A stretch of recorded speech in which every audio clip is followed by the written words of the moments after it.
Assalamualaikum warahmatullahi wabarakatuh. Waalaikumsalam warahmatullahi wabarakatuh. Alhamdulillahirabbil alamin wa bihi nasta'in wa ala umuri dunya waddin. Wassalatu wassalamu ala asyrafil anbiya'i wal mursalin wa ala alihi wasahbihi ajmain. Amma ba'du. Pertama-tama marilah kita panjatkan puja dan puji syukur pada Allah Subhanahu wa taala yang telah melimpahkan rahmat dan hidayah. Salam yang salawat serta salam marilah kita curahkan kepada Nabi Muhammad SAW yang telah membawa kita dari zaman jahiliyah menuju zaman yang terang menderang, yakni dinul Islam.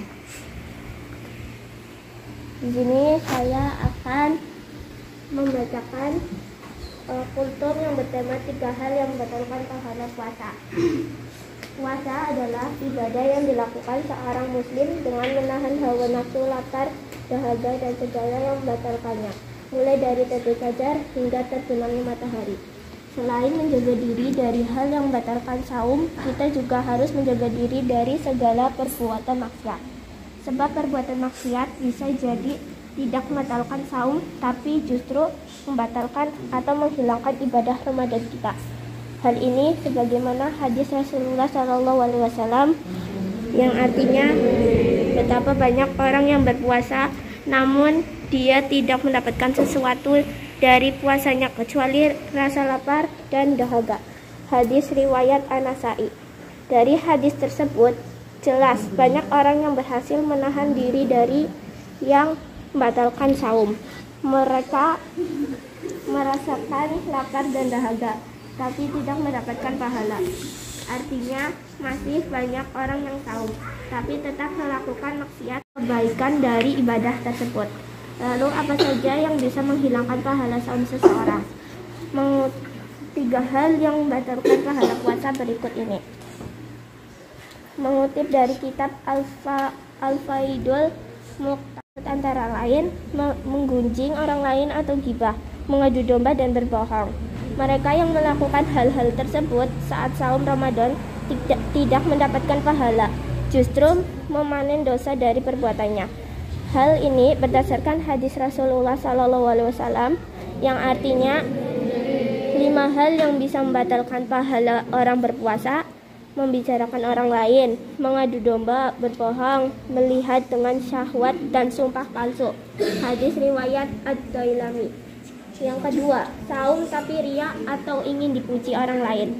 Mereka ini beribadah tapi dengan ibadahnya itu merasa dirinya lebih baik dari orang lain. Hal ini juga bisa menghilangkan balasan kebaikan dari Allah atas saum yang dikerjakan. Oleh karena itu, kita harus hati-hati benar dengan ingin dipandang baik manusia. Cukuplah baik dari mata ilahi Rabbi, maka selamatlah kehidupan dunia dan akhirat kita. Mengenai perbuatan riya, Allah sudah memberikan peringatan dalam Al-Quran surat Al-Baqarah ayat 264 yang artinya, wahai orang-orang yang beriman, janganlah kamu merusak sedekahmu dengan menyebut-nyebutnya dan menyakiti perasaan penerima, seperti orang yang menginfakkan hartanya karena riya, pamer kepada manusia dan dia tidak beriman kepada Allah dan hari akhir.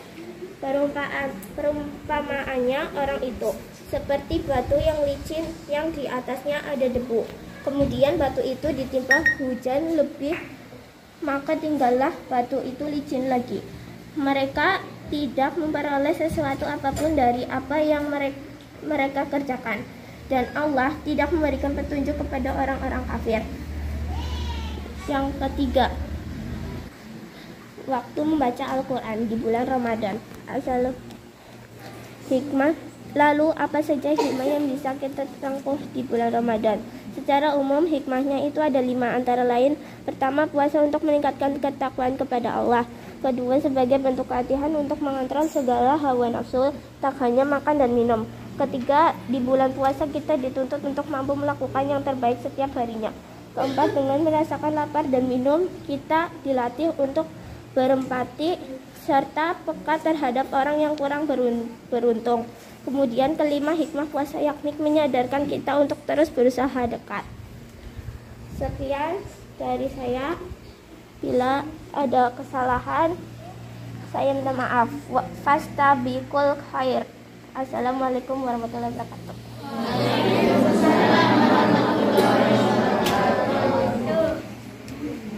Terima kasih sampaikan kepada tadi mendengarkan enggak? Tidak. Satu, kaliannya juga ngobrol sendiri.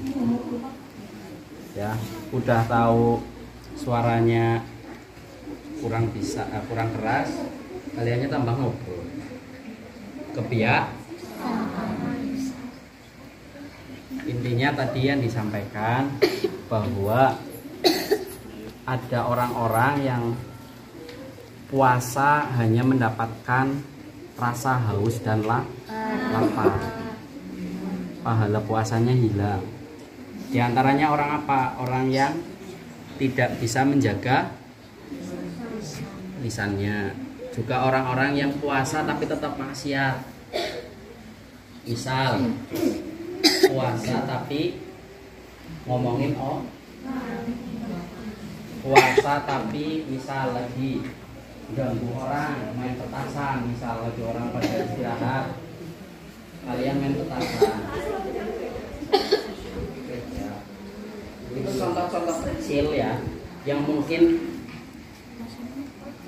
menurut kalian itu dianggap sepele, tapi itu sebenarnya bisa mengurangi pahala. Makanya kalau puasa fokus ya, terus dimaksimalkan waktunya untuk ibadah.